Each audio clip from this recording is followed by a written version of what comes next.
Hi, good afternoon, everyone. It's Marcy.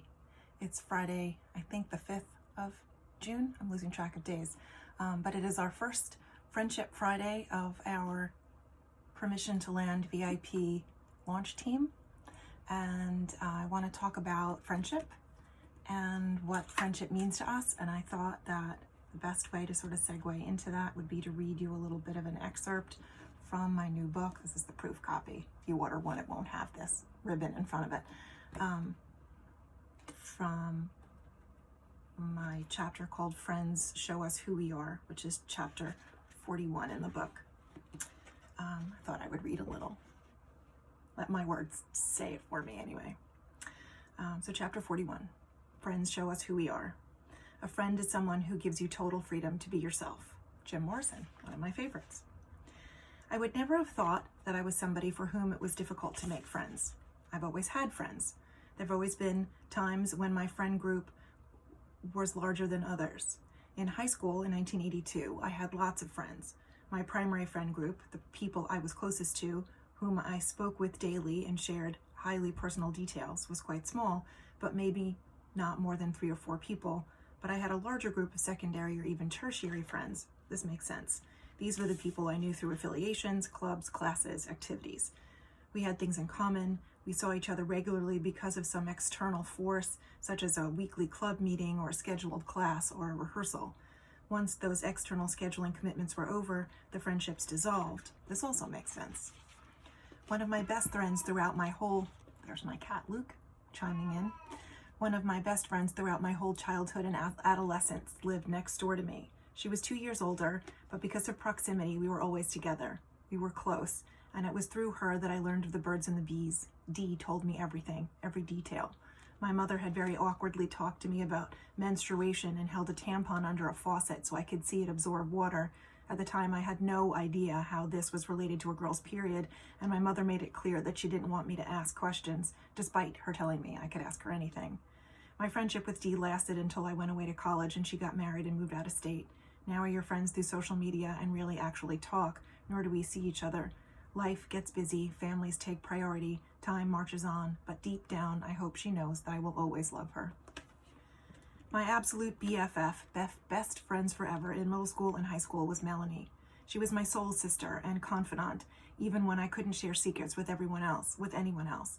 She and I were there for each other through our parents' bitter divorces, crushes on boys, our first everythings. Boys, sex, drinking, lying, smoking tobacco, and cannabis. We had a bond that we thought would last a lifetime. We graduated high school and went to separate colleges and lost touch. I think there was a fight over something, but it has been so long that neither of us remembers what it was about. Just recently, we spoke on the phone for the first time in over 30 years. Neither of us remembered the sound of each other's voice, but we easily fell into deep conversation and started to get to know each other as 50-somethings. Who could have predicted that? We were friends from 1979 to 1986, and now again from 2019 until, I hope, the rest of our lives. In college, my experience was largely the same. A small group of primary friends and a larger group of secondary and tertiary friends. As a freshman at SUNY Geneseo in 1986, I quickly found a wonderful friend group of people, the office, with whom I shared specific desirable traits. 1. A desire for inclusivity and friendship with like-minded people who are also looking for love and belonging. 2. A non-judgmental sensibility. 3. An affinity for deep conversations about ideas, literature, music, philosophy, and art. 4. An aversion to shallow conversations about gossip, scandals, and salacious news. 5. A history of feeling excluded from close friendships and a perception of being judged. I'm going to skip forward a tiny little bit. My best friend Tim, who I have been friends with since 1986, lives less than 10 miles from me, and we are a constant in each other's lives. We are a constant source of support and encouragement for each other. When Tim needed help bringing his fiancée here from Ghana, where it is illegal to be gay, it was my absolute pleasure to help him with the financial documentation and legal paperwork necessary to bring him to New York to be with Tim. Then I had the honor of witnessing their marriage a few months later.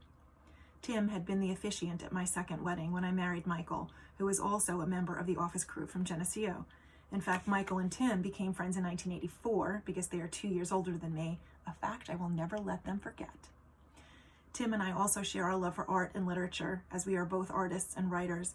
But what is unique and the most invaluable about our friendship is that we are each other's bullshit meter. We are committed to keeping it real and calling each other on our nonsense. When one of us is blind to our fault in something that is upsetting us, we make sure to call attention to that and help the other one deal with what we had been ignoring. This might sound too in your face for some, but not for us. It is a gentle but significant nudge back into reality. Just knowing that someone knows me well enough to know when I'm lying to myself or ignoring something huge that I should be paying attention to is monumental. What is also important and invaluable is that we are there with the in-your-face cheerleading when we are hard on ourselves. And it goes on. You can read the rest yourself. They're in pre-sales now on Amazon. You can get it as a Kindle, as an ebook. You can get the paperback. You can get the hardcover. I'll also, hopefully, if we're ever not in quarantine anymore, I will actually be doing book signings in bookstores all over Long Island and maybe the city, and we'll see where else. Anyway, a little bit more Friendship Friday. I challenge you to sort of examine the friendships in your own lives. Who are your friends and why are they your friends, and what value and meaning do they bring to your life? I'm sure you have plenty. I'm sure that when you think about it, that you realize that without friendship, our lives would be flat and boring and very lonely, and we'd have no one to challenge us on our own bullshit. I've got a lot of really wonderful friends, a lot of coworkers who I'm very close with, whose guidance and constant support make not only my work day, but my regular life a pleasure and keep me laughing. There's Tim, there's Dee, there's Melanie, there's Carrie. There's a whole slew of students who have become my friends as they have grown into adulthood. I've got choir friends from the Northport Chorale. I've got Kings Park friends from the mom sports, Girl Scouts, Boy Scouts, sporting community that are invaluable to me. My art friends from Women Sharing Art, the art group I belong to on Long Island. Their artistic and communal support and inspiration is invaluable to me as an artist and as a person. We've had the opportunity, I've only been with the group for about a year and a half, and we've had the opportunity to have, probably 7 or 8 art shows. We still have an art installation at the Comsawag Public Library that was supposed to happen right before coronavirus hit. And so the libraries are still all closed, so our paintings are slumbering in the dark in the library together. But I think we've all found a way to stay connected with our friends, even through coronavirus. I have weekly Zoom calls with my high school girlfriends, Gail and Randy and Valerie and Joellen and Joni, and my brain is going numb. But and we've gotten in contact with and Stacy, and we've gotten in contact with people that we hadn't seen in a really long time. I have weekly Zoom calls with my family on Sundays, and once a month we've been vowing, the office crew that I was reading about from Geneseo, we're going to meet on Zoom.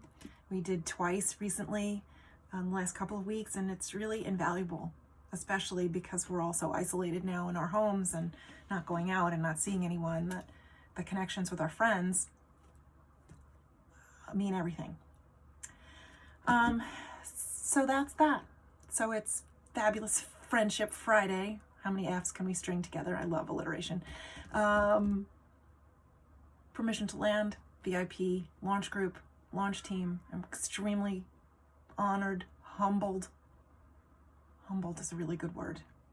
That you're all interested and supportive and encouraging and participating in this launch team. I see quite a few of you have been doing the weekly social media challenge to get your name in the raffles.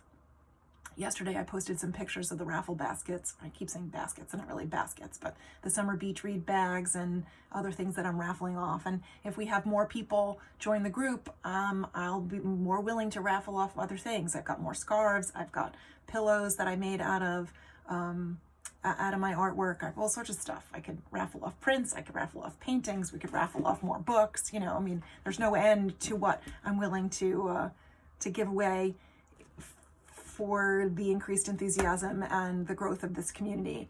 And that's it. I love you all, and I am grateful for every second that you spend with me here, and for every share and reach and like and love and follow and friend that you share. So talk to you soon.